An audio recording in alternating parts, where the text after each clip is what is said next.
చదవబడినటువంటి వాక్య భాగము న్యాయాధిపతుల గ్రంథము 6వ అధ్యాయము. న్యాయాధిపతుల గ్రంథము 6వ అధ్యాయము 11 నుండి 16 వరకు దేవుని వాక్యాన్ని చదువుకున్నాం. పంచగ్రంథాలు ఆదికాండము నుండి ద్వితీయోపదేశ కాండం వరకు వీటిని పంచగ్రంథాలుగా కొంతమంది వేద పండితులు తెలియపరిచిన వారుగా ఉన్నారు. ఆ తర్వాత యెహోషువ గ్రంథము నుండి ఎస్తేరు గ్రంథం వరకు వీటిని చరిత్ర గ్రంథాలుగా వేద పండితులు తెలియపరిచినటువంటి సత్యం. ఈ యెహోషువ గ్రంథము నుండి ఎస్తేరు గ్రంథం వరకు ఒక నాయకుని జీవిత చరిత్ర, ఒక 14 మంది న్యాయాధిపతుల జీవిత చరిత్రలు, ఆ తర్వాత ఉమ్మడి రాజుల చరిత్ర, రాజ్యం విడిపోయిన తర్వాత కొంతమంది రాజుల చరిత్ర, కొంతమంది వ్యక్తుల చరిత్ర ఇందులో ఉన్నాయి. అందుకనే వీటిని చరిత్ర గ్రంథాలుగా బైబిల్లో తెలియజేయబడినాయి. న్యాయాధిపతుల గ్రంథం యెహోషువ గ్రంథం 24వ అధ్యాయంలో మనం చూస్తాం. దేవుడు ఇశ్రాయేలుకి ఇస్తానన్న కానాను దేశమును, పాలు తేనెలు ప్రవహించే దేశమును వారికి ఇచ్చిన తర్వాత సంపూర్ణంగా అందులో ఉండిన వారుగా ఉన్నారు. అయితే అందులో ఉండినప్పుడు దాదాపు 5-6 రాజులను వారు ఓడించి వారికున్న స్వాస్థ్యమంతటిని వీరు స్వాధీనం చేసుకొని వారు అందులో దేవుడిచ్చిన వాగ్దాన భూమిలో వారు ఉన్నవారుగా ఉన్నారు. అయితే ఇందులో ఒకటి ఉన్నది. ఇశ్రాయేలీయులు కొంత కరుణ కలిగిన ప్రజలుగా ఉన్నారు. అంటే వారిని పూర్తిగా నాశనం చేయకుండా కొంత దయతో జాలితో వదిలిపెట్టిన వారుగా ఉన్నారు. అయితే రాను రాను వాళ్ళే వీళ్ళకి మేకైన వారుగా ఉన్నారు. ఈ న్యాయాధిపతుల గ్రంథానికి వచ్చేసరికి ఈ న్యాయాధిపతుల గ్రంథాన్ని ఒక మాటలో చెప్పాలంటే ఇశ్రాయేలీయుల వీరుల కథ, లేదా యుద్ధాలను నడిపించిన న్యాయాధిపతుల కథ లేదా చరిత్ర అని దేవుని వాక్యము తెలియజేస్తూ ఉంది. ఈ న్యాయాధిపతుల గ్రంథాన్ని అంటే మొట్టమొదటిగా నాయకుడైన మోషే, ఆ తర్వాత ఆయన తర్వాత ఇశ్రాయేలు నడిపించిన 2వ నాయకుడు యెహోషువ. వారు మరణించిన తర్వాత ఇశ్రాయేలీయులను దేవుడు న్యాయాధిపతులను న్యాయం తీర్చువారుగాను, ఇశ్రాయేలీయులను సరియైన సన్మార్గములో నడిపేవారుగాను, ఆధ్యాత్మికమైన చింతనలో వారిని నడిపించేవారుగాను, అలాగునని శత్రువులు వస్తే వారిని ఓడించి తన రాజ్యాన్ని తన ప్రజలైన వారిని సుభిక్షంగా చూసుకోవాలన్నది న్యాయాధిపతుల ఉద్దేశం. అంటే దేవుని యొక్క ఉద్దేశం న్యాయాధిపతుల పట్ల. అయితే దాదాపు ఈ న్యాయాధిపతుల గ్రంథంలో 13 మంది న్యాయాధిపతులు ఉన్నారు. మనకు బాగుగా తెలిసిన వారిలో ఒకరు దెబోరా, ఆ తర్వాత ఇక్కడ ఉన్న గిద్యోను, యెఫ్తా, సంసోన్. ఈ 4 పేర్లే మనకు బాగా తెలుసు. దాదాపు 13 మంది ఉన్నారు. కానీ 5 మంది మాత్రమే దేవుని కొరకు నిక్కచ్చిగా జీవించి దేవుని ప్రజల కొరకై పాటుపడిన వారుగా ఉన్నారు. మిగతా వారు పాటుపడిన వారు ఉన్నారు, కానీ తమ చివరి దినాల్లో మరలా పడిపోయి దేవునికి దూరంగా ఉండిన వారుగా ఉన్నారు. దేవుడు ఎందుకు న్యాయాధిపతులను పుట్టించి ఉన్నాడు, ఏర్పరిచిన దేవుడుగా ఉన్నాడు అని ఒకవేళ ఆలోచన చేస్తే న్యాయాధిపతుల గ్రంథము 2వ అధ్యాయం 18-19 వచనం దేవుని వాక్యాన్ని చదువుకుందాం. న్యాయాధిపతుల గ్రంథం 2వ అధ్యాయము 18-19 వచనం. తమ శత్రువులు తమ్మును బాధింపగా వారు విడిచిన నిట్టూర్పులు యెహోవా విని సంతాపించి వారి కొరకు న్యాయాధిపతులను పుట్టించి ఆయా న్యాయాధిపతులకు తోడయుండి వారి దినములన్నింటను వారి శత్రువుల చేతిలో నుండి ఇశ్రాయేలీలను రక్షించను. ఒక్కొక్క న్యాయపతి చనిపోగా వారు వెనుకకు తిరిగి ఇతర దేవతలను అనుసరించి పూజించుచు వాటికి సాగిలపడుచు ఉండుట వలన తమ క్రియలలో నేమి తమ మూర్ఖ ప్రవర్తనలో దేనిని విడవక తమ పూర్వీకుల కంటే మరి మిగుల చెడ్డవారైరి. ఇశ్రాయేలీయులు కానాను దేశమును స్వతంత్రించుకున్న తర్వాత అందుకని యెహోషువ అంటాడు 24వ అధ్యాయంలో, నేనును నా ఇంటి వారును యెహోవాను సేవించేది, అది మీ ఇష్టం అన్నాడు.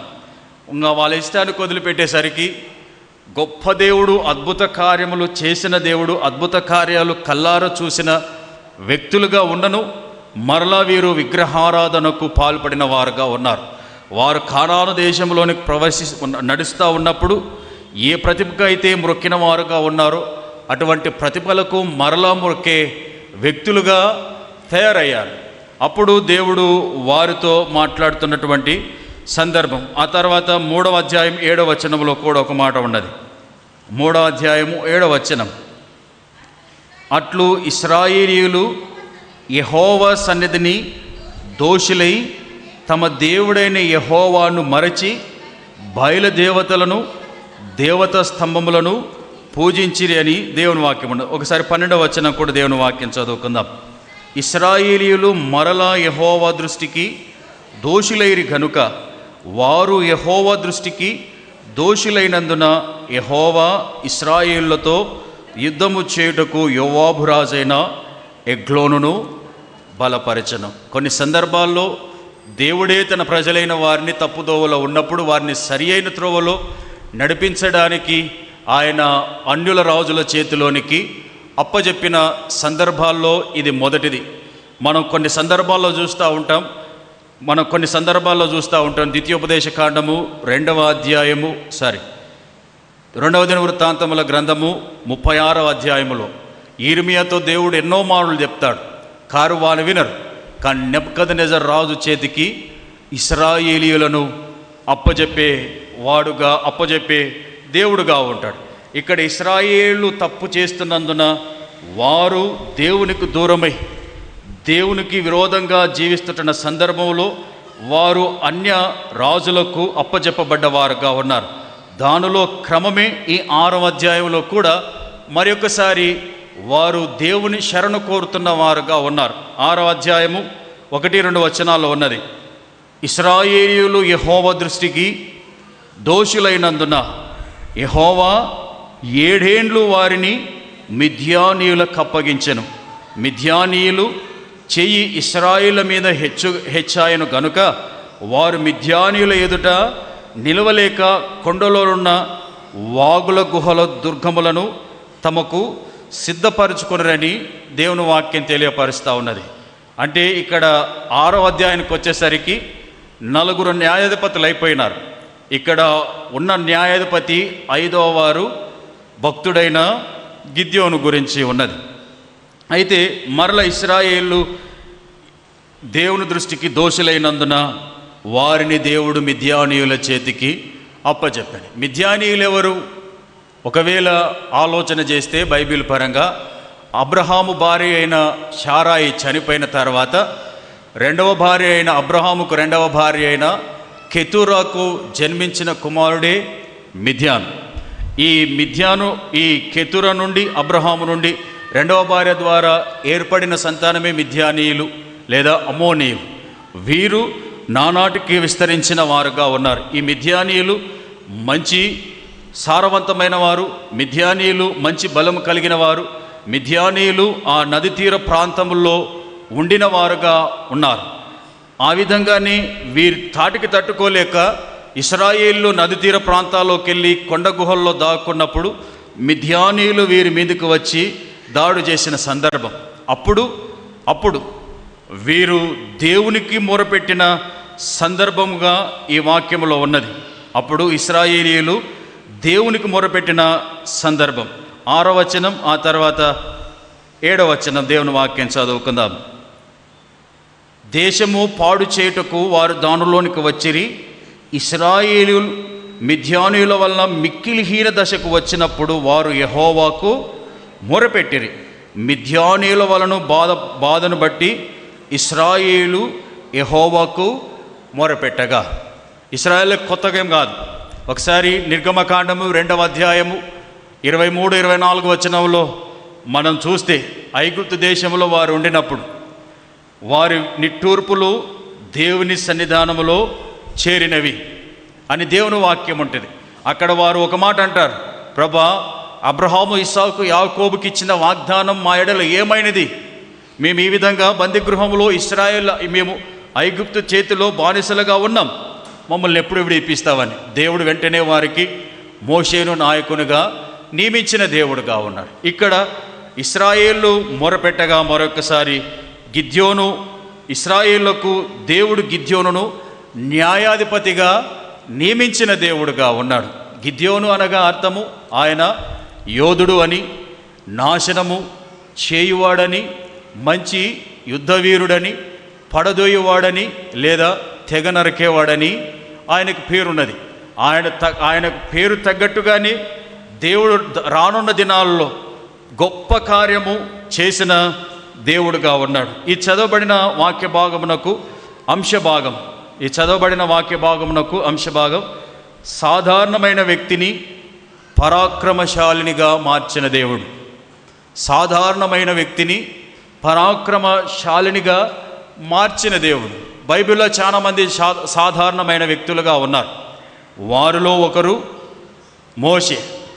ఐగుప్తు దేశంలో అక్కడ ఫరో కుమార్తెతో 40 సంవత్సరములు ఉండిన ఆ తర్వాత ఆయన హెబ్రీని చంపి మిద్యానీయుల దేశంలోనికి వెళ్ళినవాడుగా ఉన్నాడు. అక్కడ గొర్రెలు కాస్తా ఉన్నప్పుడు గొర్రెల కాపరి అయిన మోషేను దేవుడు ఇశ్రాయేలులకు నాయకునిగా చేసిన దేవుడు. ఒకవేళ ఈ చదవబడిన వాక్య భాగంలో ఉన్న వ్యక్తి కూడా సాధారణమైన వ్యక్తి. ఈయన వృత్తి, ఈయన పని ఏదని ఒకవేళ ఆలోచన చేస్తే 11వ వచనములో ఉంటుంది, ఈయన ఒక వ్యవసాయదారుడు, ఈయన గోధుమల కళ్ళమును బాగు చేసేవాడు. అంటే ఈయన ఒక కూలివాడు లేదా పనివాడు, వ్యవసాయదారునిగా సాధారణమైన వ్యక్తిగా ఉండిన వ్యక్తి గిద్యోను. కొంత ముందుకు వెళ్తే బైబిల్లో ఇంకొకరు ఉన్నారు, దావీదు ఉన్నాడు. దావీదు గొర్రెల కాపరి అయిన సాధారణమైన దావీదును దేవుడు రాజునుగా చేసిన దేవుడుగా ఉన్నాడు. కొంత ముందుకు వెళ్తే ఎస్తేరును, ఒక అనామకురాల్ని దేవుడు గొప్పగా చేసిన వ్యక్తి. కొంత ముందుకు వెళ్తే ఆమోసు కూడా వ్యవసాయదారుడే. ఆయన మేడి పండ్లు ఏరుకొనుచుంటున్నవాడు. దేవుడు ఆయన పిలిచి ఇశ్రాయేలులకు ఆయన ప్రవక్తనుగా చేసిన దేవుడుగా ఉన్నాడు. సాధారణమైన వ్యక్తులను దేవుడు గొప్పగా చేసిన వాడుగా ఉన్నాడు. 118వ కీర్తనలో ఒక మాట ఉన్నది, పెంట కుప్పల మీద నుండి బీదలను పైకెత్తు దేవుడని అన్నాడు. ఇక్కడ ఉన్న సాధారణమైన గిద్యోనును దేవుడు పరాక్రమశాలినిగా చూడాలనుకుంటున్నాడు. సాధారణమైన గిద్యోనును దేవుడు గొప్పవాణ్ణిగా చేయాలనుకుంటున్నాడు. అంటే బలహీనుడైన గిద్యోనును బలవంతునిగా చూడాలన్నది దేవుని యొక్క ఉద్దేశం. పిరికివాడైన గిద్యోనును దేవుడు పరాక్రమశాలినిగా చూడాలన్నది దేవుని యొక్క ఉద్దేశం. అంటే భయపడుతున్న వ్యక్తిని భయము లేని వ్యక్తిగా చేయాలన్నది దేవుని యొక్క ఉద్దేశం. సంగమా, ఈ మధ్యాహ్న కాల సమయమందు మనల్ని కూడా సాధారణమైన మనల్ని దేవుడు గొప్ప వ్యక్తులనుగా చేయాలన్నది ఆయన యొక్క ఉద్దేశమై ఉన్నది. కాబట్టి ఇక్కడ కూడిన మనమందరం గిద్యోను జీవితాన్ని గురించి కొన్ని మాటలు దేవుని వాక్యాన్ని ధ్యానించుకుందాం. ఒక సాధారణమైన వ్యక్తిని దేవుడు ఒక ఉన్నతమైన వ్యక్తిగా, ఒక గొప్పవాణ్ణిగా, ఒక మంచి పరాక్రమశాలినిగా దేవుడు ఏ విధంగా తయారు చేశాడు, ఏ విధంగా దేవుడు గిద్యోను పరాక్రమవంతునిగా తయారు చేశాడు, దానికి గల కారణాలు కొన్ని ఉన్నాయి. మనల్ని కూడా సాధారణమైన వ్యక్తులను దేవుడు గొప్పవారినిగా చేయాలంటే దేవుడు చెప్పినట్టు వినాలి, దేవునికి తగినట్టు జీవించాలి, ఆయన దైవ చిత్తాన్ని నెరవేర్చువారుగా మనం ఉంటేనే దేవుని చేత ఆశీర్వదింపబడే వారంగా ఉంటాం, దేవుని చేత గొప్ప చేయబడే వారంగా ఉంటాం.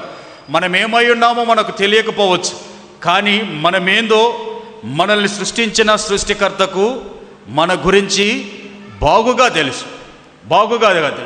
కాబట్టి సంగమా, దేవుడు ఒక మాట అంటాడు, నీవు తల్లి గర్భములో పిండముగా రూపింపబడక మునిపే నేను నిన్ను ఎరిగి ఉన్న దేవుడు అని అంటాడు. ఇప్పుడు గిద్యోను కూడా అనాది సంకల్పంలోనే ఆయన ఎరిగి ఉన్న దేవుడుగా ఉన్నాడు. దేవుడు పిలుస్తూ ఉన్నాడు, కానీ అయ్యా నేను ఒట్టి నిమిత్తం మాత్రం అంటాడు. దానిలో మొదటి మాట న్యాయాధిపతుల గ్రంథం 6వ అధ్యాయంలో గిద్యోనుని, ఒక సాధారణమైన వ్యక్తిని పరాక్రమశాలినిగా మార్చిన దేవుడు. దానిలో మొదటి మాట దేవుని పిలుపునకు లోబడిన గిద్యోను, దేవుని పిలుపును అంగీకరించిన గిద్యోను. దేవుడు గిద్యోను పిలవంగానే కొన్ని సందేహాలు ఉన్నాయి. బైబిల్లో ఇంకొక వ్యక్తి కూడా ఉన్నాడు, మనకు బాగా తెలుసు. ఆదికాండము 12వ అధ్యాయం. దేవుడు అబ్రహామును పిలవంగానే ఆయన ఎటువంటి సందేహాలు లేకుండగా దేవుని పిలుపునకు లోబడి ముందుకు కొనసాగిన వాడుగా ఉన్నాడు. ఒకవేళ దేవుడు తన పరిచర్య కొరకు ఇంకొక వ్యక్తిని పిలిచినాడు.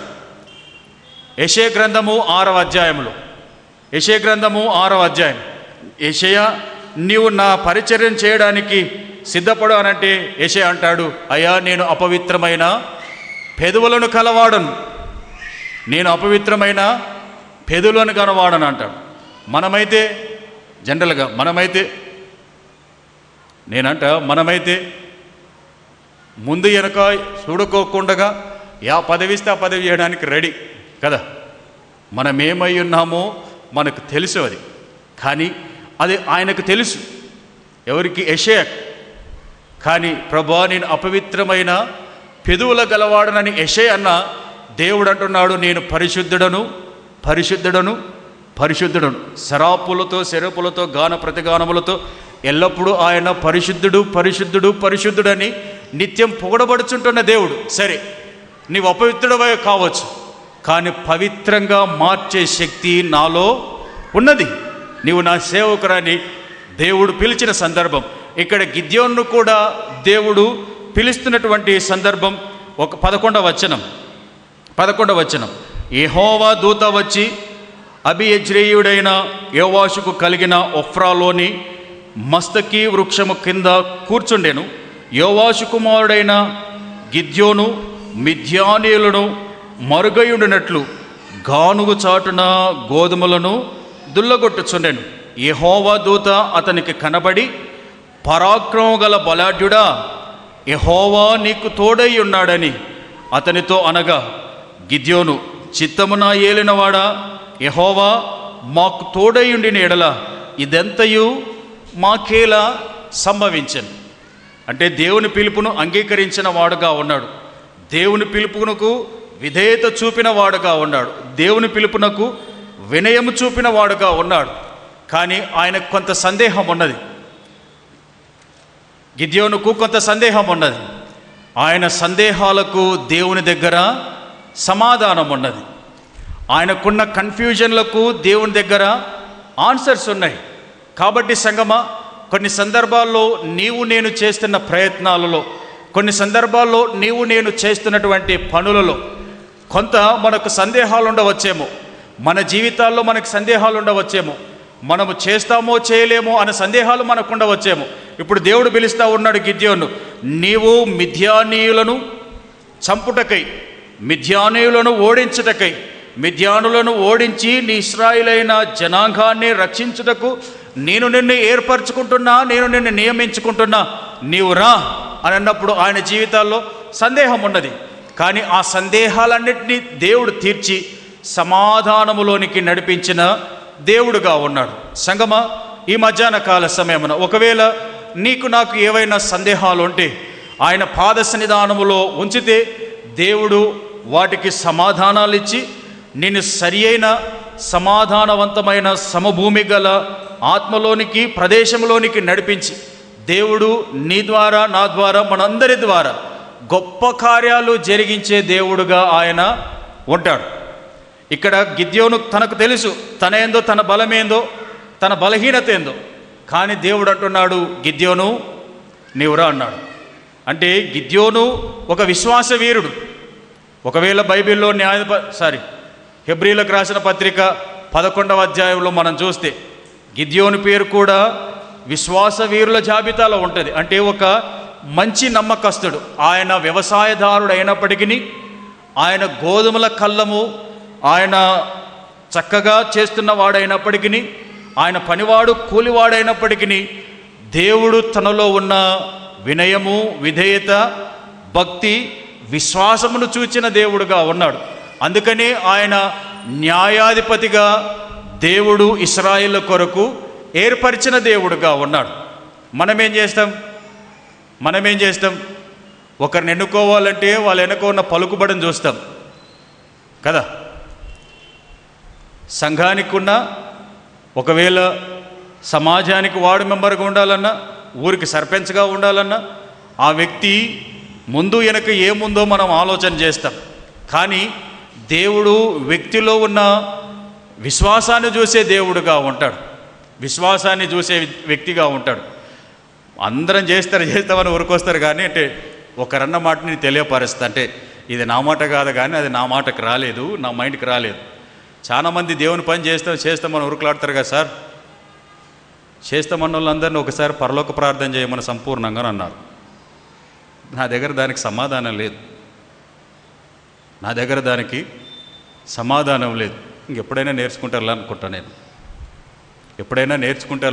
నేను. ఈ వ్యక్తి లోపల దేవుడు విశ్వాసాన్ని కనుగొన్నాడు. ఆ వ్యక్తికి బ్యాక్గ్రౌండ్ లేదు, ఆ వ్యక్తికి ముందు వెనక ఎవరు లేరు, ఆ వ్యక్తికి అంగబలం లేదు, ధనబలం లేదు, జనబలం లేదు.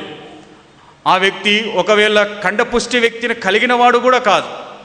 దేవుడు అతనిలో ఉన్న విశ్వాసాన్ని చూచి, దేవుడు నిన్ను పరాక్రమవంతమైన బలశాలినిగా నిన్ను చేస్తా, నువ్వురా. నీకు ఎన్నెన్ని సందేహాలు ఉండవచ్చును గాక, ఆ సందేహాలను నివృత్తి చేసి సమాధానమిచ్చి నిన్ను గొప్ప వ్యక్తినిగా చేసే వ్యక్తిగా నేనున్నా. నువ్వు భయపడకు. ఒకవేళ నీకు భయం ఉందేమో, నీకు దిగులు ఉందేమో, నీకు ఆవేదన ఉందేమో, ఒకవేళ నువ్వు జడుచుకుంటున్నావేమో మిద్యానీయులను చూసి. వాళ్ళు ఎట్లా ఉన్నారు అనంటే మిడతల వలె ఉన్నారని దేవుని వాక్యం ఉన్నది. వారు ఎలా ఉన్నారంటే విస్తారమైన వారుగా ఉన్నారు. ఎలా ఉన్నారంటే ఇస్కరేణువుల వలె ఉన్నారు. ఎలా ఉన్నారంటే లెక్కకు మించిన వారు, లెక్క పెట్టేలేనంత జనాంగంగా వారు ఉన్నారు. అండ్ సరే, వాళ్ళతోనే కదా యుద్ధం చేసేది, నీవే కదా చేయించేది, నేను కదా, నువ్వెళ్ళు, నీతో నేనుంటా, నీకు తోడై ఉంటా. ఈ మాట ఎవరెవరితో అన్నారు? దేవుడు మోషేతో అన్నాడు. ఈ మాట దేవుడు యెహోషువతో అన్నాడు. భయపడకు, జడియకు, నీవెక్కడికి వెళ్తే అక్కడ నీకు తోడుగా నేను ఉండడానికి వస్తా.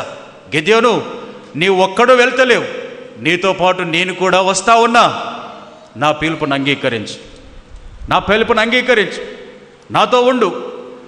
ఏ వ్యక్తులైతే నిన్ను పనికిరాని వ్యక్తులు అన్నారో, ఏ వ్యక్తి అయితే నీవు పనికిరాని వాడవన్నావో, ఏ వ్యక్తి అయితే నీవు పైసకు చెల్లవురా అని అన్నారో, నేను గొప్పవాణ్ణిగా చేస్తానంట. మన భాషలు చెప్పాలంటే పెద్దలు ఒక మాట అంటారు, బాగా అంటే ఒక 50, 60, 70 సంవత్సరాలు ఉండవు, నెత్తి మీద మాయ కూడా ఆరలేదురా, నువ్వు ఎందుకు ఎక్కువ మాట్లాడతావని అంటారా?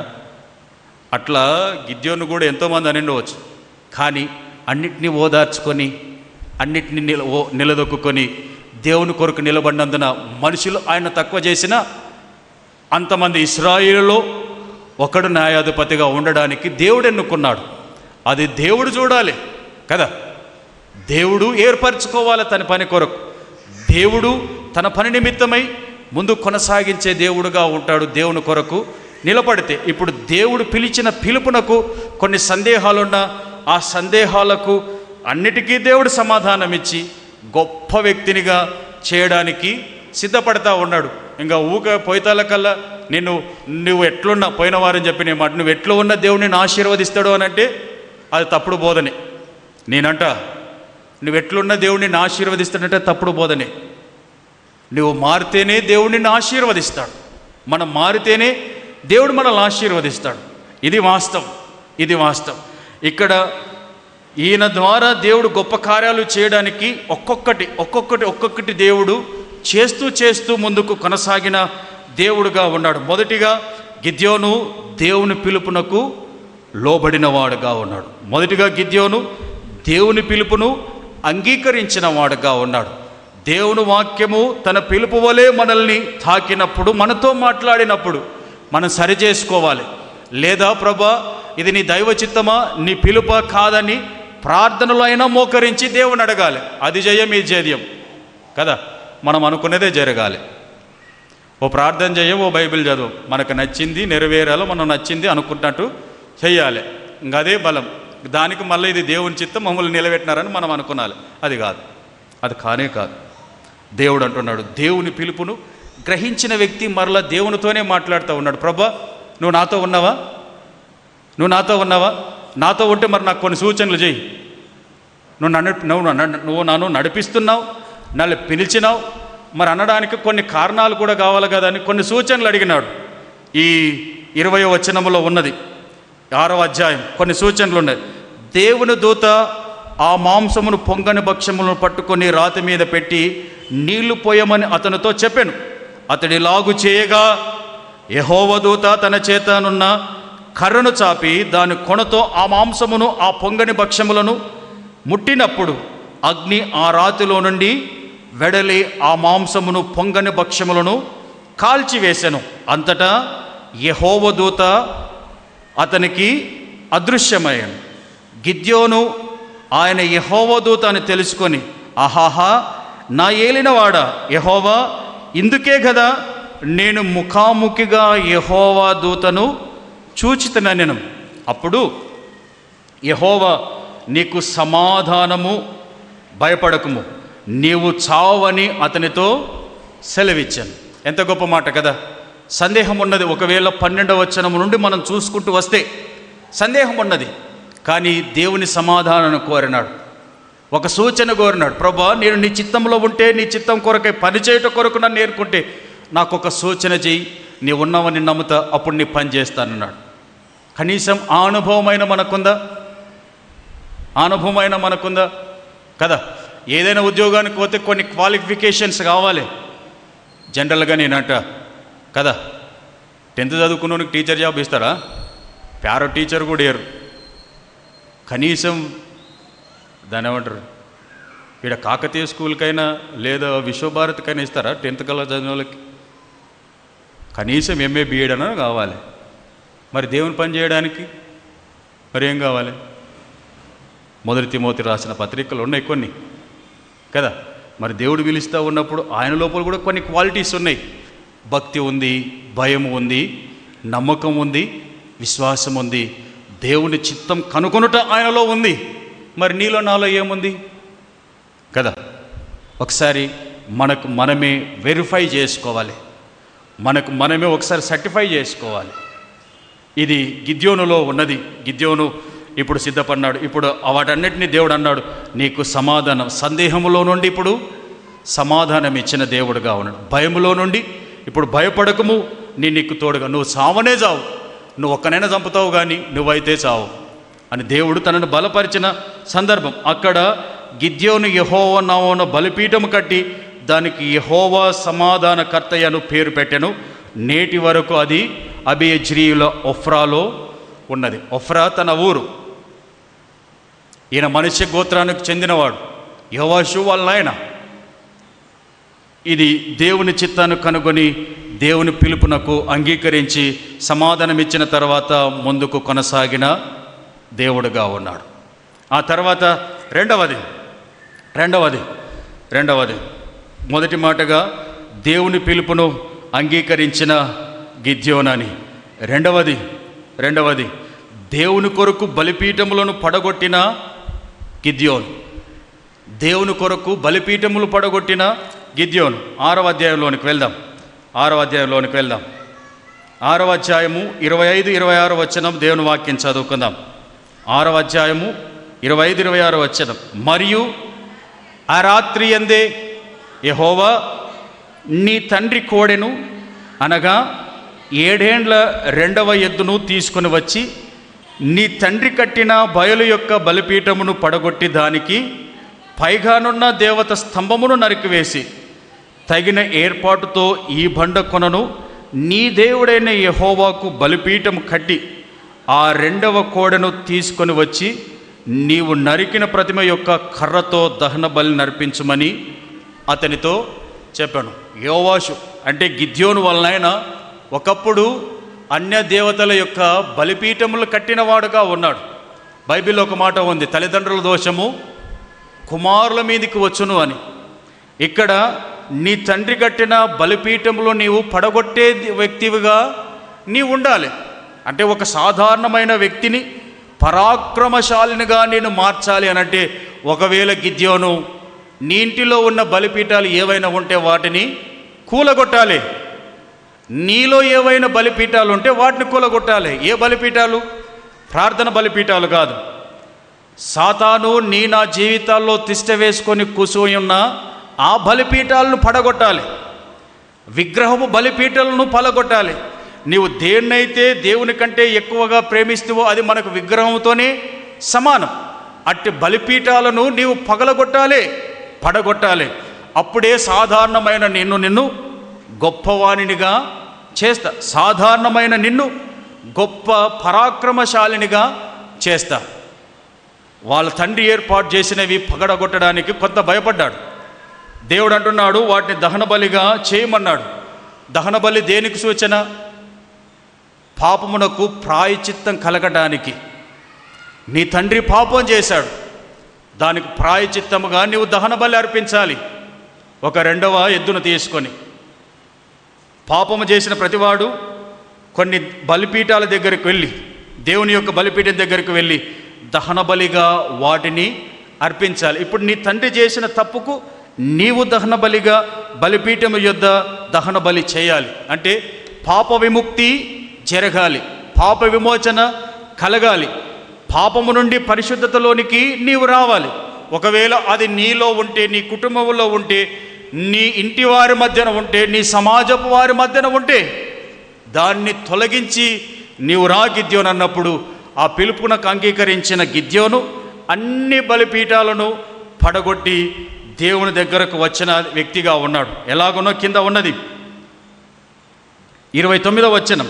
అప్పుడు వారు ఈ పని ఎవరు చేసినదని ఒకరితో ఒకరు చెప్పుకొనుచు విచారణ చేసి వెదికి యోవాషు కుమారుడైన గిద్యోను ఆ పని చేసినట్టు తెలుసుకొనిరి. కాబట్టి ఆ ఊరి వారు నీ కుమారుడు బలి యొక్క బలిపీఠములను పడగొట్టి దానికి పైగానున్న దేవస్తంభములను పడద్రోసెను గనుక అతడు చావవలెను, వానికి బయటికి తెమ్మని యోవాషుతో చెప్పగా, యోవాషు తనకు ఎదురుగా నిలిచిన వారందరితో, మీరు బయలుపక్షముగా వాదింతురా, మీరు వాణ్ణి రక్షించుదరా?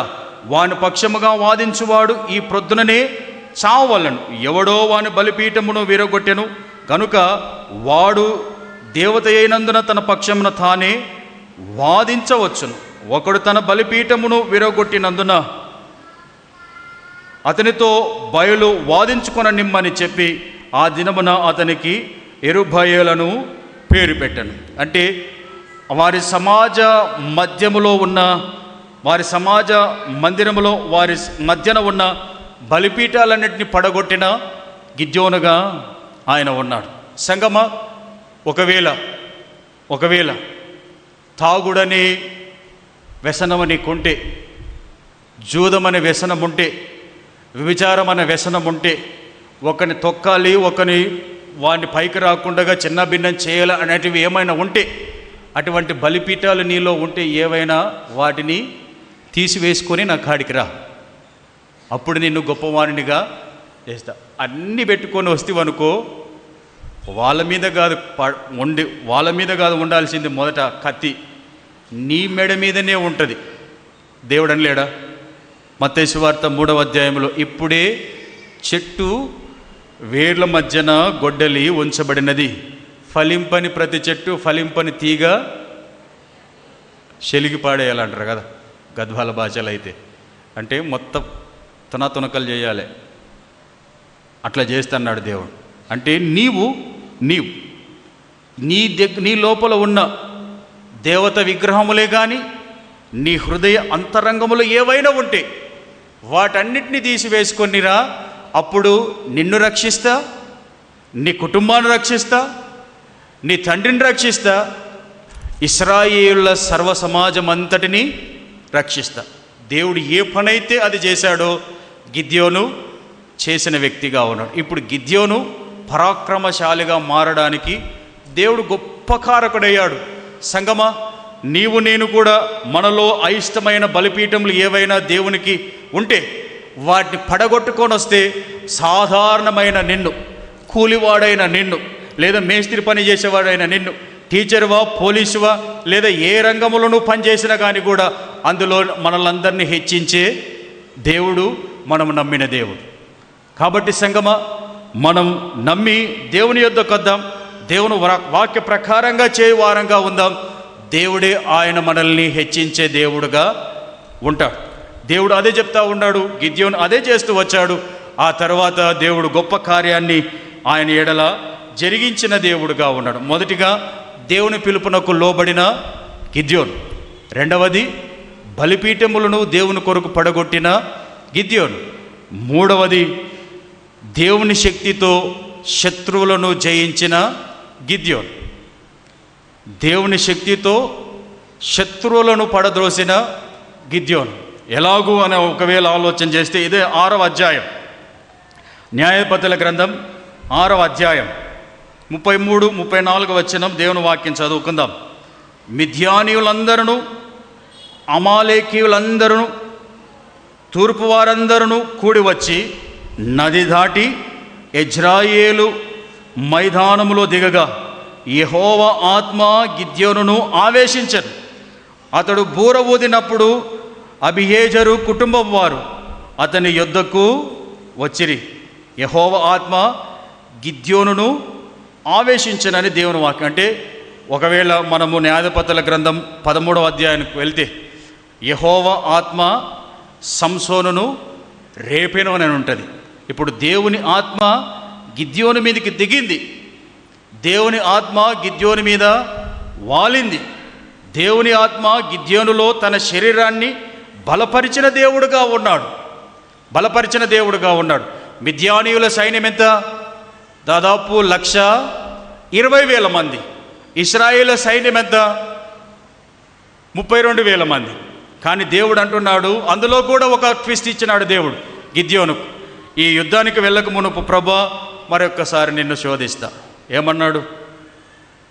ఇక్కడ అందరు కూర్చున్నారు, ఈ టేబుల్ మాత్రం ఇట్లనే ఉండాలి, మీరందరూ ఏం చేయాలి? ఇప్పుడు తడవాలి దేవుని వాక్య ప్రకారంగా.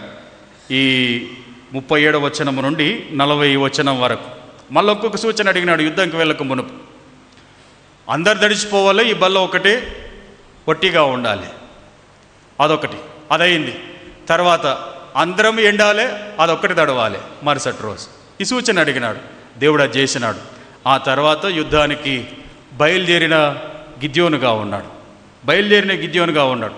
వాళ్ళేమో 120,000 మంది, వీళ్ళేమో 32,000 మంది. ఎంత తేడా ఉంది? ఒకవేళ ఆలోచన చేసుకుంటే ఎంత తేడా ఉంది? వాళ్ళేమో 4 వంతులు, వీళ్ళేమో 1 వంతు జనాంగమే ఉన్నారు. ఆ 1 వంతు జనాంగంలో కూడా 7వ అధ్యాయంలో 7వ అధ్యాయం 3వ వచనంలో దేవుడు అన్నాడు అప్పుడు అక్కడ, మీలో చావు భయం అన్నవాడు ఎవడైనా ఉంటే అటు నుంచి అట్టే ఇంటికి వెళ్ళిపోండి అన్నాడు దేవుడు. దాంట్లో భయస్థులు ఎంతమంది? 22,000 మంది ఇంటికి వెళ్ళిన వారుగా ఉన్నారు. 7వ అధ్యాయం 3వ వచనం, కాబట్టి నీవు ఎవడు భయపడి వణుకుచున్నాడో వాడు త్వరపడి గిలాదు కొండ విడిచి తిరిగి వెళ్ళవల్లని జనులు వినున్నట్లుగా ప్రకటించమని గిద్యోనుతో సెలవిచ్చెను. అప్పుడు జనులలో నుండి 22,000 మంది తిరిగి వెళ్ళిపోయారు. ఎంతమంది మిగిలినారు? 10,000 మంది. ఆ 10,000 మందికి కూడా దేవుడు ఇంకొక కథ పెట్టినాడు. ఆ 10,000 మందిలో కూడా ఎవడైతే కుక్కలక్కల నీళ్ళు గతుకుతాడో, కుక్కలక్కల మన నీళ్ళు తాగలమా? జనరల్గా దోశలు పడితేనన్నా తాగలం కదా. చిన్నగా ఉన్నప్పుడు బోరింగ్ కాడ ఇట్ట కొడితే కింద దోశలు పెట్టి తాగినాం. ఇంకా కొన్ని చోట్ల ఏవి లేకుంటే కొలాయి ఉత్త ఉండగాను కూడా నీళ్ళు ఇగ్గుకొని తాగినాం, రాకుండా కానీ కూడా అని లాస్ట్కి వచ్చి నీళ్ళు వస్తాయి, మన కడుపులో పడతాయి కదా. అట్లయినా వచ్చినాయి. కుక్కలా గతికితే ఎంతసేపు అంటే గతకగలం? నాలుకను వస్తుంది కదా, పెదవులు వస్తాయి, ఇంకా సావనాన్ని చేస్తాం కానీ ఈ జీవితాంతం బతికిందా అనుకుంటాం. దేవుడు నీళ్ళు గతకమన్నాడు. ఎందుకు ఇది? ఒక సాధారణమైన వ్యక్తిని దేవుడు గొప్పవాణ్ణిగా చేయాలంటే అదొక పరీక్ష. అంటే తగ్గింపునకు సూచన. దేవుని వాక్యం ఉన్నది, ఎవడైతే తగ్గించుకుంటాడో వాడు హెచ్చింపబడునన్నాడు.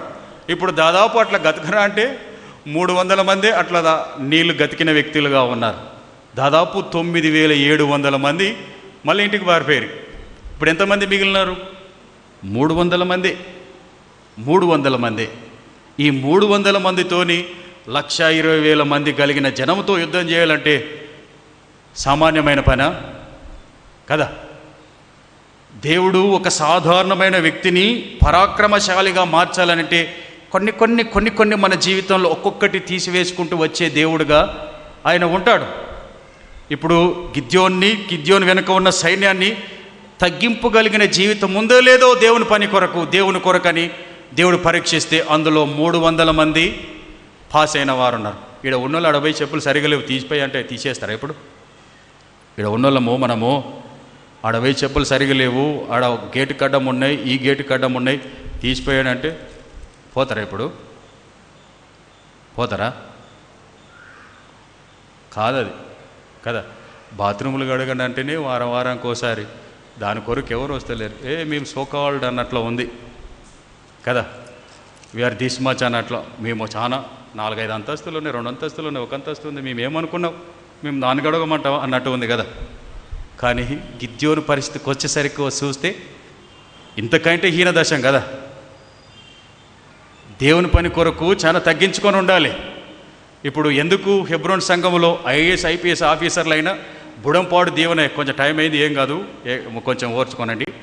బుడంపాడు దీవెన కాడికి వెళ్తే ప్రతి సంవత్సరం ఏప్రిల్ 23, 24, 25, 26 ఇవి మారన్ డేట్లు.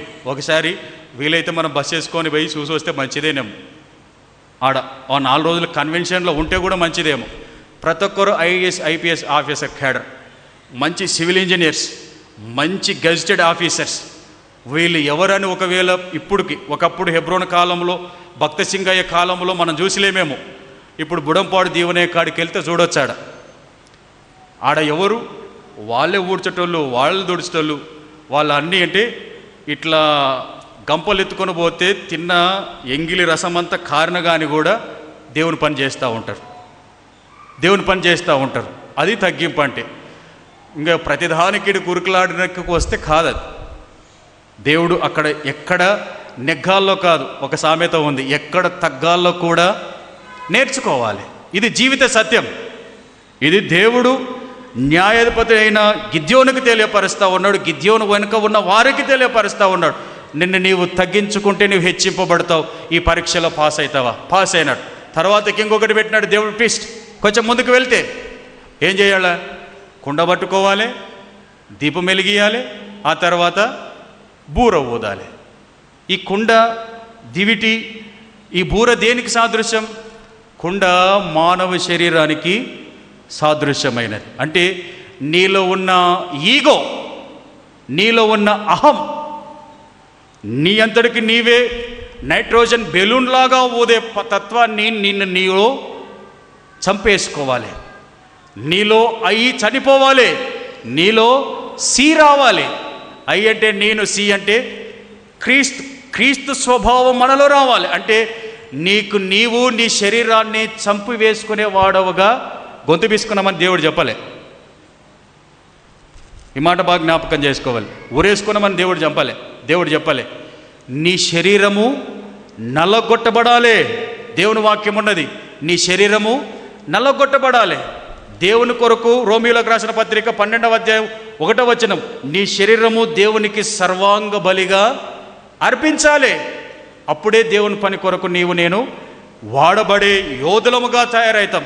అంటే నీలో ఉన్న గిద్యోను ఏదైనా అహం ఉంటే, గిద్యోను నీలో ఏదైనా ఉంటే, దేవునికి అయిష్టమైనది ఉంటే తొలగివేసుకో. నీ వెనక ఉన్నవారు ఎవరైనా ఉంటే దాన్ని తొలగివేసుకో అని దేవుడు తెలియపరిచేసరికి కుండను పగలగొట్టుకున్న వారుగా, అంటే తన జీవితాన్ని అక్కడికక్కడే శరీరాశనంతయు వారు తీసివేసుకున్న వారుగా ఉన్నారు.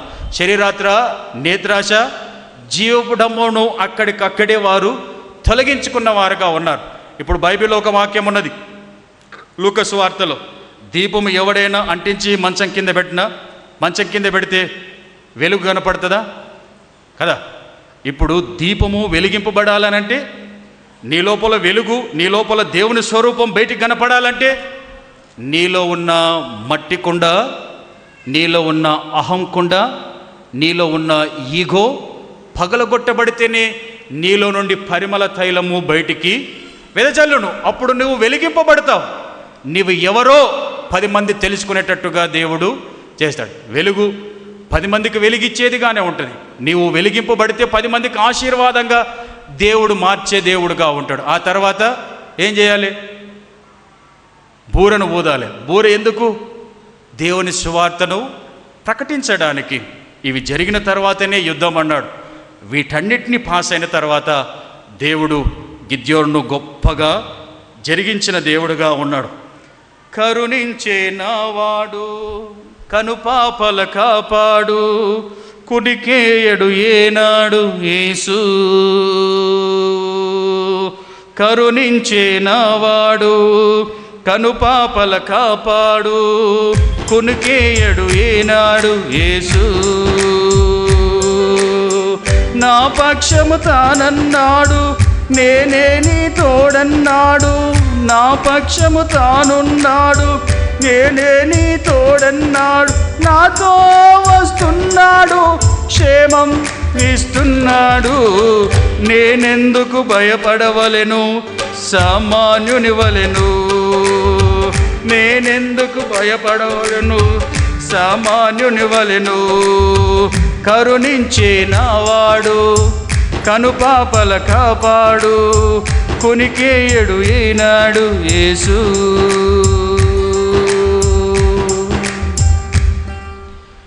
పోరాటము చేయకుండనే, ఏ ఖడ్గము దూయకుండనే, తరుమువారు పారిపోలేదా? పోరాటము చేయకుండనే, ఏ ఖడ్గము దూయకుండనే, తరుమువారు పారిపోలేదా? ఊరక నిలిచిన చాలును, జరుగును రక్షణ కార్యము. ఊరక నిలిచిన చాలును, జరుగును రక్షణ కార్యము. బలపరచే యేసు మాటలు ఆదరింపబడుచున్నాను. నేనెందుకు భయపడవలెను, సామాన్యుని వలెను. నేనెందుకు భయపడవలెను, సామాన్యుని వలెను. కరుణించే నావాడు, కనుపాపల కాపాడు, కునికేయడు ఈనాడు యేసు. కరుణించే నావాడు, కునికేయడు ఈనాడు యేసు. 7వ అధ్యాయం 16వ వచనం. 7వ అధ్యాయం 16వ వచనం. ఆ 300 మందిని 3 గుంపులుగా చేసి బూరను వంటి కుండను ఆ కుండలో దివిటీని ప్రతివాని చేతికిచ్చి వాటిలో ఇట్లనెను, నన్ను చూచి నేను చేయనట్లు చేయుడి. ఇదిగో నేను వారి దండు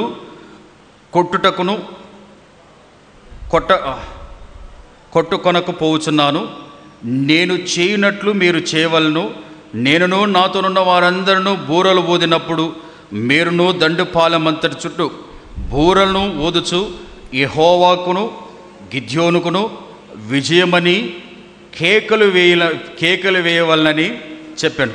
అట్లు నడిజాము మొదటి కావలివారు ఉంచబడగానే గిద్యోను అతనితోనున్న 100 మందియు దండుపాలెములు కొట్టుకొనకపోయి బూరలను ఊది తమ చేతులలోనున్న కుండగలను పగలగొట్టిరి. అట్లు ఆ 3 గుంపుల వారు బూరలను ఊదుచు ఆ కుండలను పగలగొట్టి ఎడమ చేతులలో దివిటీలను కుడి చేతులలో ఊదుటకు బూరలను పట్టుకొని యెహోవా ఖడ్గము, గిద్యోను ఖడ్గం. యుద్ధమే జరగలే. ఇది యెహోవా ఖడ్గము, ఇది గిద్యోను ఖడ్గం. గిద్యోను పేరులో మీ పేరు పెట్టుకుంటే ఎంత బాగుండు కదా. అంటే దేవుడు నీ ద్వారా నా ద్వారా కూడా శత్రు సైన్యానంతటిని ఆయన పడదోసే దేవుడు. మనం కొన్ని అంటే అందరం చూసినాంలే కానీ ఒకప్పుడు చాలా పాతకాలము అలనాటి చిత్రాలు చూసి ఉంటాం.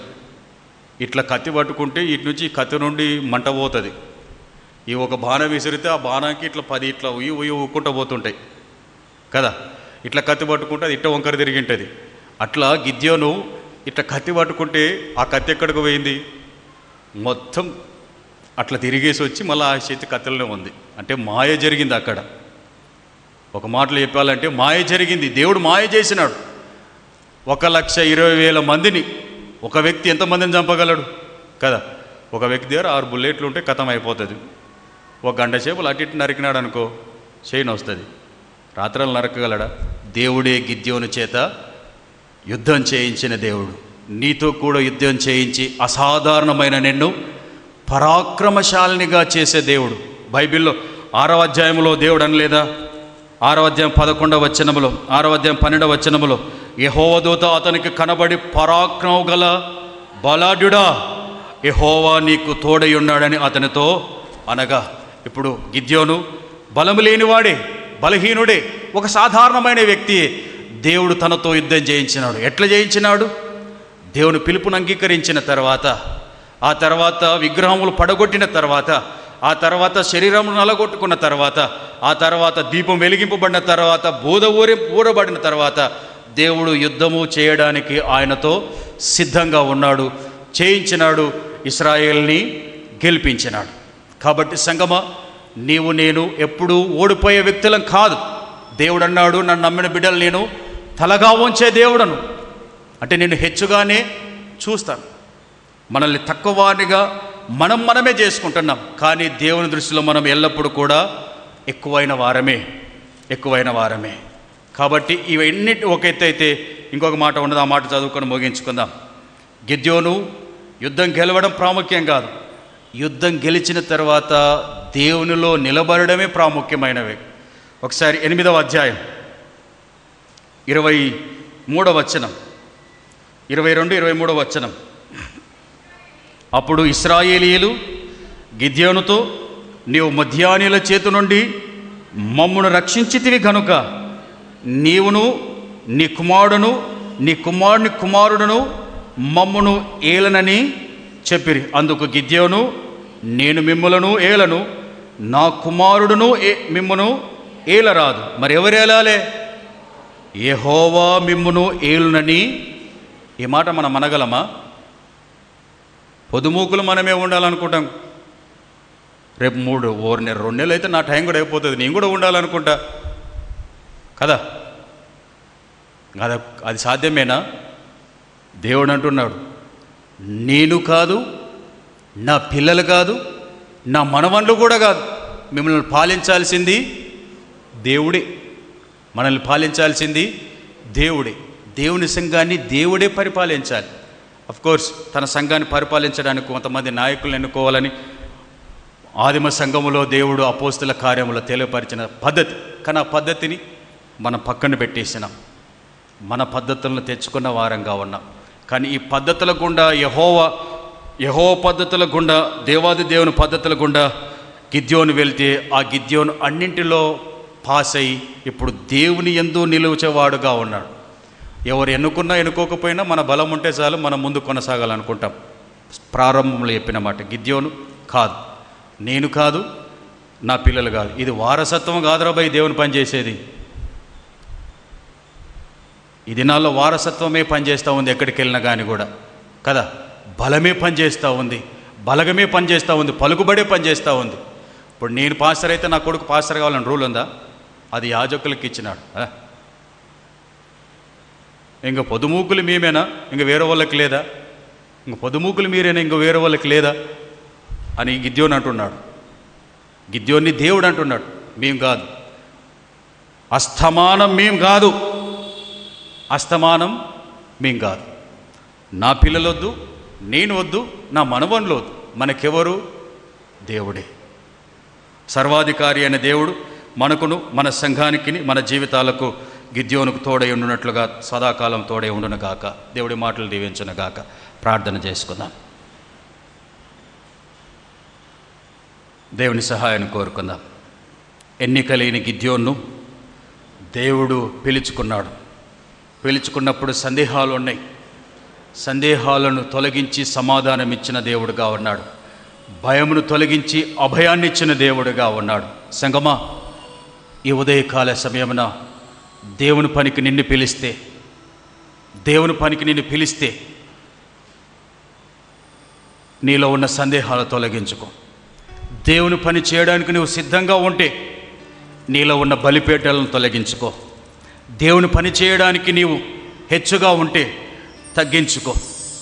దేవుని పని చేయడానికి నువ్వు సిద్ధపడితే నీ శరీరాన్ని నగలగొట్టుకో. దేవుని పని చేయడానికి నువ్వు సిద్ధపడితే పగలగొట్టుకొని వెలిగింపబడిన వాడవుగా, మంచి పేరు కలిగిన వాడవుగా ఉండు. దేవుని పని కొరకు నువ్వు పిలువబడితే పూర ఊదినటువంటి నీ సాక్ష్యమును ఉండేటట్టుగా ఉంటే దేవుడు నిన్ను ఒక పనికిరాని గోధుమల కళ్ళములో విత్తనాలు వేరుకుంటున్న, గోధుమలను శుభ్రపరుస్తుంటున్న ఒక గిద్యోని ఏ విధంగా అయితే గొప్పవాణినిగా చేశాడో, ఒక సాధారణమైన వ్యక్తిని అసాధారణమైన వ్యక్తిగా చేసిన దేవుడు, ఒక సాధారణమైన వ్యక్తిని ఒక బలాఢ్యునిగా చేసిన దేవుడు, ఒక సాధారణమైన వ్యక్తిని ఒక మహాబలం కలిగిన యోధునిగా చేసిన దేవుడు, ఒక సాధారణమైన వ్యక్తిని మహాబలము కలిగిన వ్యక్తిగా, ఒక పరాక్రమశాలినిగా తీర్చిదిద్దినాడు దేవుడు. వాటన్నిటిలో పరీక్షలు పాస్ అయినాడు, దేవుని చేత గొప్పవాడయ్యాడు. గిద్యోని జీవితంలో 40 సంవత్సరములు సమాధానవంతంగా ఉంది.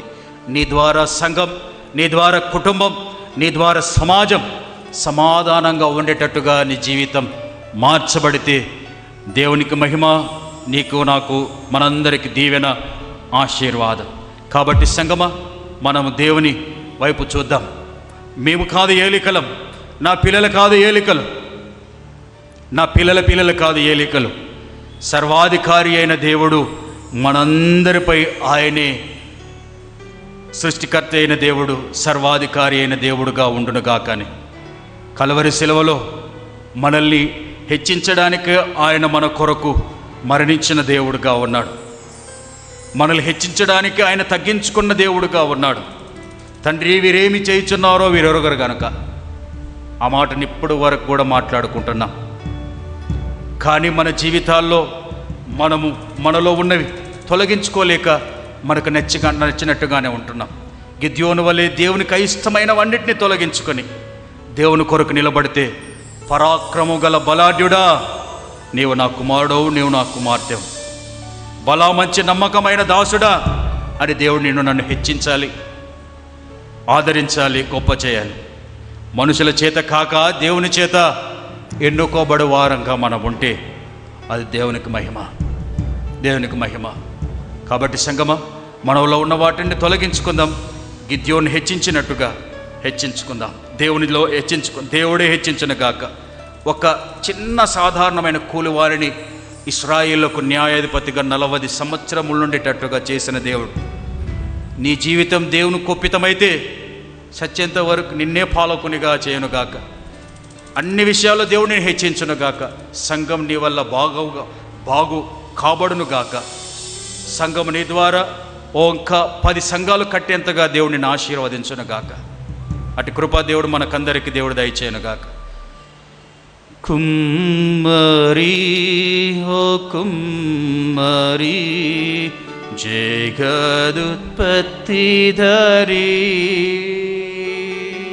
జిగట మన్నైన నా వంక చల్లగా చూడుమయా, చల్లగా చూడుమయా. కుమ్మరి ఓ కుమ్మరి, జగదుత్పత్తిధరి, జిగట మన్నైన చల్లగా చూడుమయా, చల్లగా చూడుమయా. పనికిరాని పాత్రనాని పారవేయకుమా, పొంగి పొరలు పాత్రగా నన్ను నింపుమా. పనికిరాని పాత్రనాని పారవేయకుమా,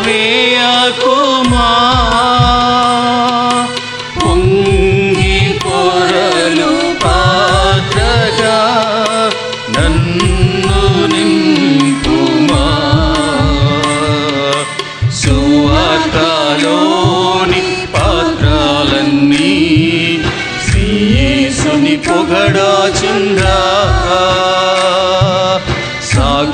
నన్ను పాత్రగా చేసి సత్యముతో నింపుము తండ్రి, సత్యముతో నింపుము తండ్రి. కుమ్మరి ఓ కుమ్మరి జగదుత్పత్తిదారి, జిగట మన్నైనా వంక చల్లగా చూడుమయా, చల్లగా చూడుమయా. విలువలేని పాత్రను నేను, కొనువారు లేరెవరో. విలలేని నీదు రక్తంబుతో వెలుగొందు పాత్రగా చేసి, విలువలేని పాత్రను నేను, కొనువారు లేరెవరో. వెలలేని నీదు రక్తంబుతో వెలుగొందు పాత్రగా చేసి, ఆటంకముల నుండి తప్పించి నన్ను ఎల్లప్పుడు కావుమయా. పగిలియున్న పాత్రను నేను సరిచేసి కావుమయా, సరిచేసి కావుమయా. కుమ్మరి కుమ్మరి జగదుత్పత్తిదారి,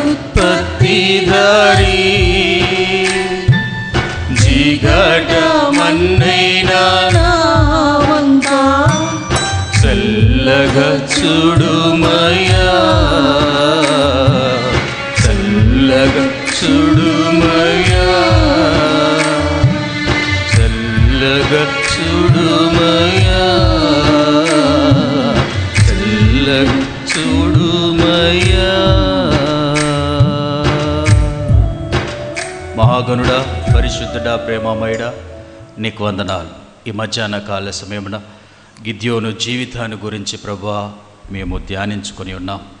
నీకు వందనాలు ప్రభు. ఒక సాధారణమైన వ్యక్తియే ప్రభా. మీరన్నారు ఏలియా మీలాంటి స్వభావం కలిగిన వ్యక్తియే. ఆయన వర్షం పడునంటే పడును, వద్దంటే ఆగునన్నట్లుగా ఉన్నది. గిద్యోను కూడా ప్రభా మాలాంటి సాధారణమైన వ్యక్తి, ఒక వ్యవసాయదారుడు, ఒక పనివాడే. కానీ ఆయనను ఇశ్రాయేలుకు న్యాయాధిపతిగా నియమించితివి. నీకు వందనాలు. 40 సంవత్సరములు ప్రభా ఆయన్ను సమాధానవంతమైన న్యాయాధిపతిగా చేస్తేవి, నీ కొరకు నిలబడిన వాణ్ణిగా చేస్తేవి. నీకు వందనాలు. ఒక సాధారణమైన వ్యక్తిని ప్రభా పరాక్రమ కలిగిన వ్యక్తిగా చేసే, బలాఢ్యుడైన వ్యక్తినిగా చేసినందుకు నీకు వందనాలు ప్రభా. అటువంటి ప్రక్రియలో మేము ఉండినప్పుడు ప్రభా మా బలిపీఠాలను పడగొట్టుకునే వారంగా ఉంటకు సహాయం చేయండి. నీకు ఆయాసకరమైన, నీకు ఆయాసం కలిగించే బలిపీఠాలు మాలో ఉంటే ప్రభా మా జీవిత విధానాన్ని గిద్యోను వలె మార్చుకున్నటకు సహాయం చేయండి. అది మా సంఘములో ఉంటే తొలగించండి, నాలో ఉంటే తొలగించండి, మా కుటుంబంలో ఉంటే తొలగించండి, మా సమాజంలో ఉంటే తొలగించండి ప్రభా. నీ పిలుపునకు లోబడి జీవించే వారంగా ఉండే కృపను అనుగ్రహించమని వేడుకొనుచున్నాం. మీకు స్తోత్రం, మీకు వందనాలు. అలాగుననే ప్రభా శత్రువులపై విజయం ఇచ్చిన దేవుడవుగా ఉన్నావు ప్రభా. 1,20,000 మందిని 32,000 మందితో వెళ్తే 300 మందితోనే విజయం ఇచ్చిన దేవా నీకు వందనాలు ప్రభా. ఆ విజయం ఇవ్వడానికి ప్రభా, శరీరాన్ని నలగొట్టుకోవడానికి, వెలగడానికి, ఊరగా ఉండడానికి ప్రభా తమ్మును తాము తగ్గించుకున్న విధానాన్ని బట్టి మీకు వందనాలు. నీ విషయానికి వస్తే, నీ మందిర విషయానికి వస్తే, నీ పని విషయానికి వస్తే ప్రభా మేము తగ్గించుకొని నలగొట్టబడి నీ ద్వారా పరిమళ తైలం వల్లే ప్రభా వెదజల్లే కృపను అనుగ్రహించమని వేడుకొనుచున్నాం ప్రభా. గిద్యోను అన్నట్లుగా నేను కాదు, నా పిల్లలు కాదు, నా పిల్లల పిల్లలు కాదు, మనల్ని దేవుడే ఏలునుగాక అన్నట్లుగా ప్రభా మా జీవితానికి నీవే ఏలికగా ఉండి మమ్మలను ఏలుమని వేడుకొనుచున్నాం ప్రభా. మమ్మల్ని ఏ దుష్ట సాంగత్యం కూడా ఏలనట్టుగా చూడమని వేడుకొనుచున్నాం. ఏ సాతాను చీకటి శక్తులు మమ్మల్ని ఏలనట్టుగా చూడమని వేడుకొనుచున్నాం. నీ ఆత్మ ప్రభ, నీ రక్తము కంచెగా ఉండి మమ్మల్ని ఏళ్ళట్టుగా చేయమని వేడుకొనుచుట నీకు స్తోత్రం. నీ కొరకు బ్రతికే బిడ్డలముగా, నీ ప్రజల శ్రేయస్సు కొరకై నిలబడే పిల్లలముగా ఉండుటకు సహాయం చేయండి ప్రభా. ఇశ్రాయేలుకు న్యాయాధిపతిగా గిద్యోను ఒక మంచి వ్యక్తిగా ఏ విధంగా అయితే నిర్మించుతావో ఈ నా సంఘానికి ప్రభా, ఈ నీ సంఘానికి ప్రభా ఒక మంచి నాయకత్వాన్ని నడిపించే దేవుడవుగా ఉండుమని వేడుకొనుచున్నాం. మా మనుషుల స్వలాభాల కొరకు కాక ప్రభా, నీవు రక్తం కార్చి కొన్న ఈ సంఘం కొరకు ప్రభా, సంఘక్షేమం కొరకు, సంఘ సమాధానం కొరకు ముందు కొనసాగే వారంగా ఉండటకు సహాయం చేయండి. ప్రతిదీ ప్రభా నీ చిత్త ప్రకారంగా నెరవేరబడుటకు సహాయం చేయమని వేడుకొనొచ్చు. యేసు నామమున అడుగుచున్నాము తండ్రి, ఆమేన్.